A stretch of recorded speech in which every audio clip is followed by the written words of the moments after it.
নমস্কাৰ অসম নিউজ এক্সপ্ৰেছলৈ মই স্বপ্নমী ইয়াছমিনে আপোনালোকক স্বাগতম জনাইছোঁ। এই মুহূৰ্তৰ মুখ্য খবৰ অসমৰ ছাত্ৰ ছাত্ৰীসকলৰ বাবে সুখবৰ। হয়, অসমৰ ছাত্ৰ ছাত্ৰীসকলৰ বাবে অসম চৰকাৰৰ ২৪ ঘণ্টা ইমাৰ্জেঞ্চি হেল্পলাইন নম্বৰ জাৰি। দেশজুৰি উদ্ভৱ হোৱা সংকটজনক পৰিস্থিতিৰ মাজত অসমৰ বাহিৰত অধ্যয়ন কৰি থকা ছাত্ৰ ছাত্ৰীসকলৰ সুৰক্ষাৰ বাবে অসম চৰকাৰে ২৪ ঘণ্টা খোলা হেল্পলাইন নম্বৰ জাৰি কৰিছে।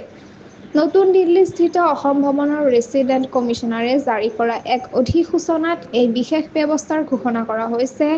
অসম চৰকাৰে প্ৰকাশ কৰা ইমাৰ্জেঞ্চি ছাত্ৰ হেল্পলাইন নম্বৰ হৈছে 01123010298 আৰু 26877111। হয়, আকৌ এবাৰ কৈছোঁ 01123010298 আৰু 26877111। ইয়াৰ লগতে এই অধিসূচনাত অসম চৰকাৰৰ GAD আৰু OSDৰ যুগ্ম সচিব ৰণদীপ কুমাৰ দাস আৰু অসম ভৱনৰ হাউচ মেনেজাৰ বিনোদ কলিতাৰো ফোন নম্বৰ উল্লেখ কৰা হৈছে।